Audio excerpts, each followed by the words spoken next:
All right, what is up, y'all? Welcome back. So we are about to get into this video, 10 longest WWE pay-per-views of all time. So yeah, without further ado, y'all, I'm gonna get into this video, so let's watch. Some of you may not know this, but one of the biggest metrics in YouTube is watch hours, the actual time spent watching the content, like this fine YouTube video here. It's an important metric. However, WWE's mandate to make pay-per-views longer for the sake of increasing the amount of watch hours spent on the WWE network is worthy of a plague being placed upon their houses. If you ever wondered why WWE pay-per-views started becoming longer and longer and longer to a certain point, that would be why. Really? And while we won't be counting them for this list here, most of these shows also feature an additional 2 hours of bullshit to sift through in the form of their pre-shows. And when you start getting into the territory north of 7 fucking hours, how dare you? I'm Tempest hailing from partsFUNknown, and these are the 10 longest WWE pay-per-views of all time. But before we get on with our list, make sure of course that you like this video, subscribe and enable notifications to always on so you never miss a fun bit of wrestling content just like it. And watch every single list that we have on this channel. I bet if you put them all together, it probably doesn't equal the length of some of these shows. Number 10, Royal Rumble 2020. 4 hours, 6 minutes. If you're gonna have a self-indulgently long pay-per-view, it might as well be a Rumble. With 30 participants entering every 90 seconds to 2 minutes, the match has a minimum length of between 45 minutes to an hour, and that isn't counting the theatrics of the actual final stretch. Added the fact that WWE has finally decided to let the ladies have a go, and you're already looking at 2 hours of wrestling before you even start thinking about your undercard. Speaking of undercards, if you know you've got 2 big-ass matches coming up on your pay-per-view, maybe it's a good idea to keep your other matches as trim as possible, Roman Reigns versus Baron Corbin in a Falls Count Anywhere match was actually a lot better than anyone thought it would be, but that's no justification for it to be 22 minutes long. Fiend versus Bryan and Becky versus Asuka also settled in for the long haul, but both produced, and honestly, the show as a whole is really good, which is the best way to keep a long show from feeling long. The pay-per-view's length didn't seem to touch the crowd's enthusiasm, as they popped massively to see Drew McIntyre eliminate Brock Lesnar towards the end of the night, and then again when he eventually won the whole thing. If only they'd been as loud at that year's WrestleMania. Fickle fans. Number 9, Royal Rumble 2018. 4 hours, 9 minutes. Another example of a bloody great Royal Rumble show making what would otherwise be an unacceptable amount of time to watch wrestling in one sitting actually pretty enjoyable. History is made twice in one night, as WWE not only debuts the first ever Women's Royal Rumble, but lets it main event the entire show. There would definitely be better Women's Rumbles down the line, but this one has a lot going for it. Sasha Banks and Becky Lynch starting off proceedings, the inclusion of women's legends like Trish Stratus, Lita, and Molly Holly, the entrants all putting their differences aside to save the crowd's eardrums from Vicky Guerrero, and of course the crucial fact that the right woman won. The men's rumble though, oh boy, I was there, and this is for sure a top 3 rumble, and there's even an argument to be made for putting it at number 1. Heath Slater getting repeatedly brutalized on his way to the ring before turning the tables on Sheamus's birthday, mind you. Finn Balor making it to the final 4 as the match's Iron Man. The whole final sequence with coronated Golden Boys Reigns and Cena versus New Japan outsiders Balor and Nakamura. But again, what really elevates this match is the ending, as WWE beat its self-imposed Royal Rumble cold streak by making sure the right man took home the win. Number 8, Money in the Bank 2018. 4 hours, 11 minutes. There are some real peaks and troughs to this event, which isn't what you want to hear about a pay-per-view that lasts longer than the amount of sleep Vince McMahon gets in an average week. Both the men's and women's Money in the Bank matches are pretty great, with the men's in particular standing out for helping sow the seeds of what would later become Kofi Mania. Alexa Bliss and Braun Strowman made sense as winners at the time, even if their reigns with the briefcases were a bit shit, with Alexa cashing in the same night, and Strowman failing his cash-in at that year's Hell in a Cell. Styles versus Nakamura was also among the better of their WWE matchups, even accounting for Nakamura's dick-punching fixation. The rest of the card is pretty mediocre to bad, though, with a lot of matches that could probably have been saved for the following week's Raw or SmackDown. Daniel Bryan versus Big Cass, Seth Rollins versus Elias, Roman Reigns versus Jinder Mahal, Bobby Lashley versus Sami Zayn. No, you're gonna watch them all, though. Number 7, WrestleMania 20. 4 hours, 30 minutes. The oldest event on our list by more than a decade, WrestleMania 20 just goes to show that tediously long pay-per-views are not necessarily a recent phenomenon. There's so much good stuff here. Jericho versus Christian, Eddie versus Angle, but there's a ton of padding too. The Playboy evening gown match is pretty much exactly what you would expect. The Tag Team Championship match is a who's who of who cares. Garrison Cade and Mark Jindrak, anyone? Remember that team? Because I don't remember that team. And Lesnar versus Goldberg, which could have been and was great under different circumstances, is 14 15 minutes of two men who've just handed in their notice, performing a masterclass in not being arsed. Like a lot of pay-per-views on this list, the length of this show is counteracted somewhat by the quality of the main event. A triple threat between Triple H, Shawn Michaels, and Chris Benoit, which is a legit 5-star banger. However, of course, due to reasons that should be fairly obvious, the payoff doesn't really stick the same landing that it did on a modern viewing. The show closes with a final shot which, while uplifting at the time and more than justified the event's length for contemporary viewers, today comes across as equal parts tragic and chilling. Number 6. It just sounds like a bunch of like, some are like fillers. And it sounds like what he just said, like it could have been saved for like another show. It's kind of just like how an artist makes like an unnecessarily long ass fucking album or whatever. And there are like some matches that are a little bit more important to people, and some that are just there to like, you know, make the show longer, or like to make, you know, basically fillers or whatever. So because from my memory, the pacing of the shows or whatever were usually like the very most important. But this is pay-per-view, so I've never watched a pay-per-view show. But from my memory, the most important match was usually like the headliner. You know what I'm saying? Like the one that we're all here for. Like, let's get into the meat and potatoes, basically.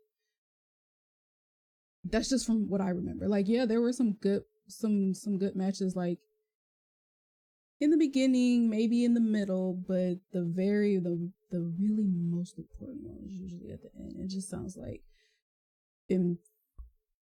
from how he describes it, there's just a bunch of like some good matches in the beginning, some good matches in the middle, some in the end. It's just like all over the place. I don't know. That's just how I feel. But I've never, like I said, I've never seen a pay-per-view. I've never seen a pay-per-view show. So. Royal Rumble 2019, 4 hours, 40 minutes. I'm starting to think that WWE should just stop putting other matches on the Royal Rumble card. Start with one, let R-Truth do a funny little rap about his own name, have the other one, and then get everybody out before the pub's shut. I'm kidding, mostly. If there's going to be a musical performance, it should be by Jillian Hall. But this is one of those Royal Rumble pay-per-views that goes on for so long that even the good matches feel like filler. Buddy Matthews, Akira Tozawa, Kalisto, and Hideo Itami for the Cruiserweight Championship? Cool! How long did we pay the babysitter for? Asuka versus Becky Lynch? Finn Balor versus Brock Lesnar? My favorites. Will this be done before I go into work tomorrow? The Rumbles for this year, however, do not quite make up for this insane runtime. The Women's Rumble had yet to hit its stride outside of the best choice being chosen to win, and the men's match just sort of happened. Honestly, I remember nothing about this match outside of Nia Jax being the most bizarre final entrant of a Royal Rumble ever. This was the end of a near 5-hour pay-per-view. Maybe those in charge just went as delirious as we all did having watched it. Number 5, WrestleMania 32. 4 hours, 49 minutes. This may not be the longest pay-per-view on this list in terms of actual hours and minutes, but you'll be hard-pressed to find a wrestling show that feels longer. There are some good matches here. The Intercontinental Ladder match and the WWE Women's Championship match in particular stand out as a cut above the rest, but there are some baffling decisions on this card too. Lesnar versus Ambrose is a huge letdown, and for some reason they have Rock come out and vamp with the Wyatt family for like a really long time, filler. Even though the show is already 4 hours long at that point. Filler. And look, I know it's Adam's favorite WrestleMania main event of all time, but I'm going to have to put my foot down. Triple H versus Roman Reigns is painful to watch. It feels like a mad wrestling scientist spent his entire life trying to genetically engineer the least interesting match ever. It has everything: an over-the-hill legend versus an overpushed babyface, an exhausted crowd who are starting to wonder if the whole event is some kind of psychological experiment, a predictable finish, and about 15 more minutes than it needed to be. Honestly, it's so bad that after a certain point, you almost have to appreciate the sheer balls of WWE for making you sit through it. Almost. Number 4, the greatest Royal Rumble. 4 hours, 58 minutes. In the words of Nelson Muntz, I can think of 2 things wrong with that title. WWE's first foray into the land of massive human rights violations and honey was definitely not great, and it was barely a rumble. The only things on the line were an ugly green belt that looked like it was designed by and for supervillains, and a trophy that looked less structurally sound than the World Cup Stadium. Adding insult to injury was the fact that, to prove this was indeed the greatest Royal Rumble ever, WWE expanded the number of entrants to 50 instead of the usual 30, presumably based on the logic that, as this list is sure to prove, bigger number equals more good. Again, lads, if you're gonna have an 80-minute long Rumble, maybe don't have 9 other bastard matches. Did AJ Styles and Shinsuke Nakamura really need another underwhelming match with a pointless ending in their Best of Who Gives a series? Was it absolutely vital that we see Jeff Hardy miss Jinder Mahal with a whisper in the wind and then have Mahal sell it anyway? That one actually is quite funny. Speaking of funny, however, without this Rumble, we would have never gotten to see Titus O'Neil trip during his entrance and slide under the ring, which in many ways means this really is the greatest Royal Rumble. Number 3, WrestleMania 34, 5 hours and 3 minutes. The shows just keep getting longer, and the endings just keep getting more disappointing. Sometimes it's difficult to tell after a show of this length whether a main event is actually bad, or if it's just sitting through a 5-hour-long pay-per-view has made you hate the very concept of wrestling. Truth be told, Reigns versus Lesnar is actually a pretty decent little match if you love a million finishers being hit and being kicked out of in front of a crowd that absolutely doesn't want to see it. Reigns even gets his head busted open at one point, which as a wrestling fan in 2018 is the only thing you wanted to see in the world. Styles versus Nakamura was pretty disappointing given their potential, but the match might have been received a lot better if WWE hadn't insisted on giving every wrestler on their roster that sweet, sweet Mania payday. There's some other great stuff on here too. Charlotte versus Asuka is fun. Ronda and Kurt Angle versus The Authority is way better than anyone could have expected from Rousey's in-ring debut, and Braun Strowman and Nicholas put on a 5-star masterclass against the Bar. But, and I cannot stress this enough, this show is over 5 hours long, and that doesn't include the pre-show. If you were watching this in the UK, that means you didn't go to bed until 6 a.m. Number 2, WrestleMania 33, 5 hours and 5 minutes. No wonder Undertaker suffered his second ever WrestleMania defeat at WrestleMania 33. He was probably knackered after standing around for 5 hours waiting for his match to start. Undertaker's getting up there, man. He can't be staying up murdering people until 1 a.m. anymore. And murder people he certainly did not, putting on the type of performance that only serves to remind you that the people you grew up admiring are also subject to the laws of entropy. It probably wouldn't have been too bad if Taker had kept his promise and stayed retired after the match, but John Cena and the Saudi royal family had other ideas, so here we are. Sadman Crothers wasn't the only one whose match suffered from being put on past his bedtime. Randy Orton and Bray Wyatt had a weird spooky bollocks match that looked like it was produced by Spirit Halloween, and John Cena, no bullshit, proposed to Nikki Bella, which doesn't feel quite like the WrestleMania moment it was supposed to be, considering how the relationship worked out. There are some great moments here, like Shane McMahon carrying AJ Styles to Match of the Night, and the Hardys making one of the greatest returns in WWE history, but this era of WrestleMania just cannot be watched back in one sitting. And number 1, WrestleMania 35.